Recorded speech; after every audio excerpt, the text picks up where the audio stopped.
Explosão e desabamento em Olinda atinge 8 casas, deixa 2 mortos e 10 feridos. E você vai ver ainda. Governo busca alternativas para compensar 35 bilhões de reais de orçamento para 2026. E ainda, frio intenso chega a São Paulo e derruba temperaturas no estado. Essas e outras notícias você confere agora no Redação Hit.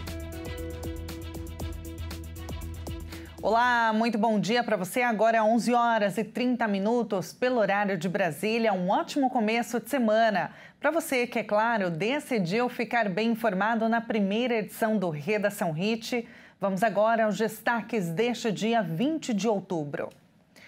Uma explosão destruiu 8 casas conjugadas em Olinda, Pernambuco, neste domingo. No momento do acidente, haviam 12 pessoas nas residências. Ao menos 2 pessoas morreram e 10 ficaram feridas. Após a explosão, moradores relataram um forte cheiro de gás. 14 viaturas do Serviço de Atendimento Móvel de Urgência, o SAMU, foram enviadas ao local. O acidente aconteceu no bairro de Ouro Preto, em Olinda. O impacto destruiu completamente 8 casas conjugadas, sendo 5 no térreo e 3 no primeiro andar, e ainda danificou outras residências próximas. Uma casa vizinha precisou ser desocupada após uma parede cair sobre o telhado. O Corpo de Bombeiros informou que havia 12 moradores nas 8 casas atingidas no momento da explosão. 2 pessoas morreram, sendo um homem de 40 anos e uma senhora cadeirante, de 69 anos. O marido da idosa ficou gravemente ferido e foi levado de helicóptero ao hospital, com 85% do corpo queimado e em estado grave. Além do SAMU, 9 viaturas do Corpo de Bombeiros e 33 agentes atuaram na ocorrência. Vizinhos também ajudaram no resgate das primeiras vítimas. O Instituto de Criminalística realizou perícia na área e nas vítimas, enquanto a Polícia Civil investiga as causas da explosão. A principal suspeita é de vazamento de gás, conforme relatos de moradores. Uma tragédia, né? Agora com notícia de Brasília, para fechar o orçamento de 2026, o governo prevê alternativas para compensar 35 bilhões de reais. A possibilidade de apoio ao projeto para dobrar a taxação de bets e a área financeira. O governo federal avalia corte de despesas e busca acordo com o Congresso para conseguir fechar o orçamento para o ano que vem. O corte de despesas, a retomada parcial da medida que previa aumentos de impostos para a área financeira e elevação de valores pagos a apostas esportivas fazem parte das alternativas avaliadas para aumentar a arrecadação de 2026. O movimento do governo busca recuperar 35 bilhões de reais no orçamento do próximo ano. Uma alternativa para recompor o valor veio após a medida provisória, criada para substituir o aumento do IOF, não tivesse sido retirada da pauta na Câmara, no último dia 8 de outubro. A ação dos deputados, naquela ocasião, fez a medida provisória caducar. Os governistas se apressam para fazer ajustes antes de votações relacionadas ao orçamento. O objetivo é evitar novos atrasos à Lei das Diretrizes Orçamentárias, que está na pauta da Comissão Mista de Orçamento desta terça-feira. Uma das tentativas será ampliar cobranças de empresas ligadas a apostas esportivas, com a possibilidade de apoio a um projeto que propõe dobrar a taxação das bets. O novo nome do Supremo Tribunal Federal deve ser anunciado nas próximas horas. A expectativa dentro do Palácio do Planalto é que os anúncios aconteçam até no máximo amanhã desta terça, antes do presidente Lula embarcar para a viagem à Ásia. A equipe do presidente Lula acredita que tanto o nome do substituto de Luiz Roberto Barroso para a vaga de ministro do Supremo Tribunal Federal, quanto a nomeação do deputado Guilherme Boulos para comandar a Secretaria-Geral da Presidência, responsável pelos contatos com movimentos sociais, saiam antes do embarque de Lula para a Ásia. Segundo assessores diretos, o presidente viaja à Indonésia nesta terça e, na sexta-feira, segue para a Malásia, onde vai participar da Cúpula da Associação de Nações do Sudeste Asiático. A Cúpula da ASEAN é o evento em que as principais lideranças do bloco formado por 10 países do Sudeste Asiático se reúnem para discutir cooperação regional, crescimento econômico e estabilidade em seus territórios. Participam do bloco os países Brunei, Camboja, Filipinas, Indonésia, Laos, Malásia, Mianmar, Singapura, Tailândia e Vietnã. O Brasil está entre as nações convidadas para participar do evento, assim como os Estados Unidos. Há expectativa de um encontro entre Lula e o presidente norte-americano Donald Trump durante a viagem. E no Oriente Médio, após confirmar a morte de 2 soldados, o exército de Israel anunciou ontem que voltou a implementar o cessar-fogo na faixa de Gaza, horas depois de realizar dezenas de ataques aéreos no território. Em um comunicado, o exército israelense afirmou que, de acordo com a diretriz do nível político e após uma série de ataques significativos em resposta às violações do Hamas, as forças de defesa de Israel começaram a aplicar de novo o cessar-fogo, frisando que vai responder firmemente a qualquer violação do mesmo. O exército de Israel também confirmou que 2 soldados morreram em combates no sul da faixa de Gaza neste domingo. O major Yaniv Kula, de 26 anos, e o sargento-chefe Tai Avetz, de 21 anos. Foram as primeiras mortes de militares israelenses no território palestino desde a entrada em vigor do cessar-fogo em 10 de outubro. Já a Agência de Defesa Civil de Gaza, que opera sob a autoridade do Hamas, informou que pelo menos 33 pessoas foram mortas nesse domingo em todo o território. Um ataque aéreo atingiu uma casa usada por jornalistas em Al-Zawaida, no centro da faixa de Gaza. Um profissional da imprensa morreu. O grupo islamista negou as acusações de ter violado o cessar-fogo e uma autoridade acusou Israel de fabricar pretextos para retomar a guerra. Em um domingo tenso, também houve celebração. Em Mevaseret de Zion, perto de Jerusalém, uma multidão se reuniu para dar boas-vindas a Elkana Borbot, que voltou para casa após receber alta do hospital. Ele foi mantido como refém em Gaza até o recente cessar-fogo e foi um dos organizadores do Festival de Música Nova, atacado por militantes do Hamas em 7 de outubro de 2023. Vocês são um povo maravilhoso, nós somos um povo maravilhoso. Nossa força está em nossa união, obrigado. O povo da eternidade não tem medo de uma longa jornada. Obrigado ao Criador do mundo que me trouxe até aqui. Bendito seja, Senhor nosso Deus, Rei do mundo, que nos deu a vida, nos sustentou e nos trouxe até esse momento. Elkana foi um dos 20 reféns entregues pelo Hamas, como estipulado na primeira fase do acordo de cessar-fogo, em troca de quase 2.000 prisioneiros palestinos. O grupo islamista também devolveu os restos mortais de 12 pessoas que morreram em cativeiro. As Forças Armadas dos Estados Unidos realizaram mais uma ofensiva contra uma embarcação suspeita de transportar drogas em águas internacionais, provocando a morte de 3 pessoas identificadas pelo governo americano como narcoterroristas.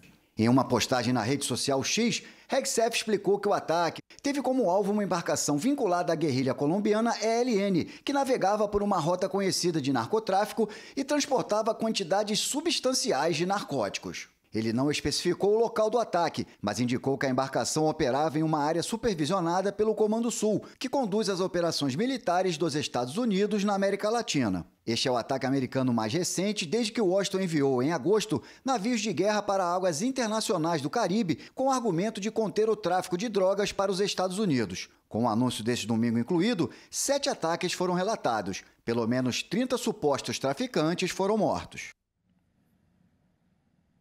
E o presidente Donald Trump acusou ontem o seu colega colombiano Gustavo Petro de tolerar a produção de drogas. O republicano anunciou que vai encerrar pagamentos e subsídios em larga escala ao país sul-americano.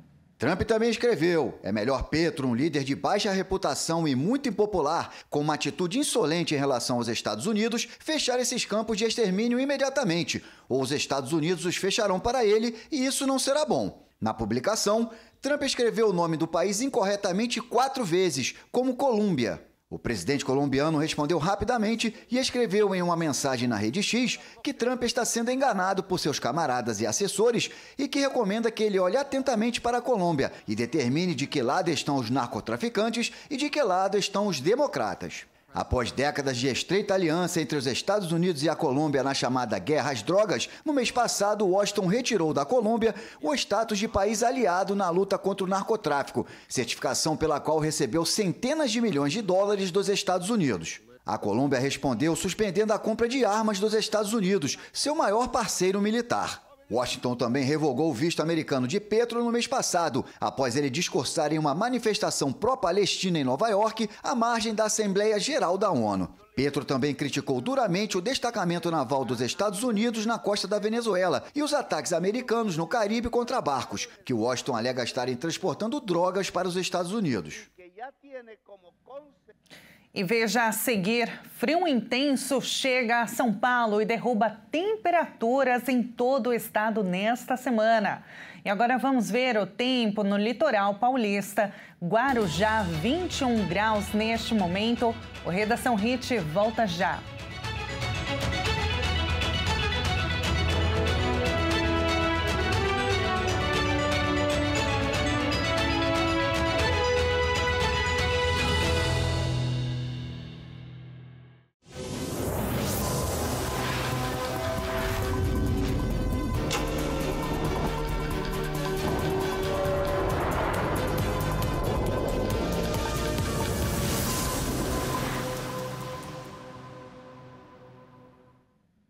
O Redação Hit está de volta agora no horário de Brasília, 11 horas e 44 minutos. Um acidente nesta segunda-feira interrompeu a rotina do aeroporto de Hong Kong, um dos mais movimentados do mundo. Um avião de carga vindo de Dubai saiu da pista durante o pouso, atingiu uma viatura de segurança e caiu no mar, deixando 2 mortos. 2 homens que ocupavam o veículo morreram, um no local e outro depois de ter sido levado ao hospital. Around 4 a.m. this morning, our cargo aircraft.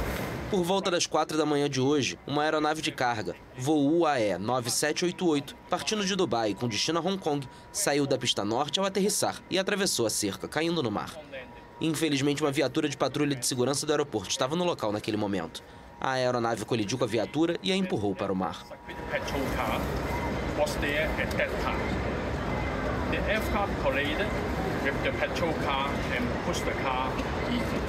A autoridade aeroportuária de Hong Kong afirmou que o avião fez uma curva brusca à esquerda, quando ainda percorria a metade da pista, destacando que as condições meteorológicas e do local eram seguras no momento da aterrissagem. Uma investigação para determinar as causas do acidente com a aeronave da Boeing foi instaurada. Aberto em 1998, o Aeroporto Internacional de Hong Kong é um dos mais movimentados do mundo em transporte de carga aérea. A unidade de serviços de nuvem da Amazon sofreu uma pane nesta segunda-feira. Mais de 500 aplicativos e serviços ao redor do mundo, incluindo o Brasil, foram impactados pelo apagão. A plataforma de serviços de computação em nuvem, AWS, do grupo americano Amazon, enfrentou interrupções na manhã desta segunda-feira, o que provocou vários problemas de conexão em páginas e aplicativos como Amazon Prime, Snapchat, Fortnite, Perplexity, Alexa e Duolingo. As primeiras perturbações foram detectadas às 4h11 da manhã de Brasília. A Amazon Web Services, ou Serviços de Internet da Amazon em livre tradução, confirmou índices significativos de erro nos pedidos enviados a um banco de dados usado por vários aplicativos web e jogos online. Subsidiária da gigante de tecnologia, a AWS é uma plataforma de computação remota que fornece serviços às empresas como armazenamento, bancos de dados ou inteligência artificial. A interrupção da internet afetou dezenas de sites dos principais bancos e portais governamentais do Reino Unido. Vários sites apresentavam problemas técnicos ao tentar acessar. O mesmo ocorria em diversos grandes bancos e serviços financeiros do Reino Unido, com mensagens do tipo "algo deu errado" e problemas técnicos. O Airbnb, a rede social Instagram, a plataforma de vendas de jogos eletrônicos Steam e os jogos online Roblox e Brawl Stars também foram afetados. Após mais de 20 anos de governos de esquerda, a Bolívia elegeu um senador de centro-direita, Rodrigo Paz, como novo presidente. De perfil liberal e herdeiro de uma tradicional família política, ele vai assumir o cargo em novembro com a promessa de um capitalismo para todos e o desafio de reverter a pior crise econômica em 40 anos. O senador de centro-direita Rodrigo Paz foi eleito presidente da Bolívia. O resultado veio após um segundo turno apenas com candidatos de direita, encerrando 20 anos de governos de esquerda iniciados por Evo Morales. A Bolívia volta a recuperar passo a passo seu cenário internacional. Paz obteve mais de 54% dos votos, contra 45% de seu rival, o ex-presidente Jorge Quiroga, segundo a contagem oficial do Tribunal Supremo Eleitoral, com mais de 97% das urnas apuradas. Apoiadores comemoraram com músicas, fogos, gritos de vitória e bandeiras verde, branca e vermelha, cores do Partido Democrata Cristão, legenda vencedora. O novo presidente também terá a maior bancada do parlamento, após obter uma votação surpreendente já no primeiro turno. A segunda maior força será a de Quiroga, o que obriga os dois blocos a negociar. Economista de 58 anos, Paz vai suceder Luiz Arce, assumindo a missão de reverter a pior crise econômica da Bolívia em 4 décadas. Ele propõe uma ampla descentralização administrativa e o que chama de capitalismo para todos, um programa voltado à formalização da economia, com redução de impostos e eliminação da burocracia. O novo presidente afirmou que não vai atrás de empréstimos externos até reestruturar as finanças internas, prometendo fortes cortes nos gastos públicos, especialmente nos subsídios aos combustíveis, embora tenha dito que manterá o benefício para alguns setores. O Banco Mundial projeta para o país uma recessão até pelo menos 2027, enquanto a inflação anual chegou a 23% em setembro. Filho do ex-presidente Jaime Paz Zamora, Rodrigo Paz vai tomar posse em 8 de novembro, tornando-se o terceiro membro de sua família a ocupar a presidência, depois de seu pai e de seu tio-avô, Victor Paz Extensoro. Com sua ascensão, a Bolívia encerra um longo ciclo socialista iniciado em 2006, marcado pela nacionalização dos recursos naturais, o rompimento de relações com os Estados Unidos e a aproximação com potências emergentes, como China, Rússia, Irã e a esquerda latino-americana. E na Europa, especificamente em Paris, o roubo de joias reais no Louvre mantém o museu fechado nesta segunda-feira, segundo dia seguido, e mobiliza 60 investigadores da polícia francesa. As autoridades apuram a atuação de um grupo do crime organizado no assalto que levou peças de valor incalculável e reacendeu o debate sobre falhas na segurança dos museus do país. Os criminosos de rostos cobertos usaram um guindaste na rua para erguer colegas e invadir a Galeria Apolo. Eles quebraram os vidros com o auxílio de uma pequena motosserra em uma operação que durou cerca de 7 minutos, antes de fugirem em motocicletas de grande porte. E aqui no Brasil, a Caixa Econômica Federal começou hoje a financiar imóveis de até R$ 2.250.000. Além da ampliação do teto, é permitido o uso do FGTS em imóveis mais caros. A medida faz parte do pacote lançado pelo governo federal que muda o uso da poupança para facilitar a compra da casa própria. Pela nova regra, famílias com renda acima de R$ 12.000 vão poder financiar imóveis no valor limite, com juros máximo de 12% ao ano. E olha, quem mora na capital paulista vai precisar caprichar no agasalho ao longo desta semana, viu? Apesar do céu lindo, com o sol brilhando no início da manhã, o dia hoje não esquenta. Vamos dar uma olhadinha como que está o céu neste momento, já bastante encoberto, 16 graus neste momento. E a Defesa Civil emitiu um alerta de frio intenso em todo o estado de São Paulo nos próximos dias. A temperatura mínima pode chegar a 5 graus na Serra da Mantiqueira. Segundo, o Centro de Gerenciamento de Emergências do órgão estadual. Nos próximos dias, as temperaturas terão queda acentuada. com previsão de mínimas de 5 graus para a Serra da Mantiqueira, 8 para a região metropolitana, 9 graus no Vale do Ribeira e regiões de São José dos Campos e Itapevi, e 10 graus nas regiões de Sorocaba e Campinas. O CGE prevê ainda mínimas de 11 nas regiões de Bauru e Araraquara, 12 graus nas regiões de Presidente Prudente, Marília, Araçatuba, São José do Rio Preto, Barretos, Franca e Ribeirão Preto, e 14 graus na Baixada, Santista e Litoral Norte. Para a capital paulista, o dia mais frio será nesta terça-feira, com mínima prevista de 10 graus, 6,5 abaixo da mínima média do período.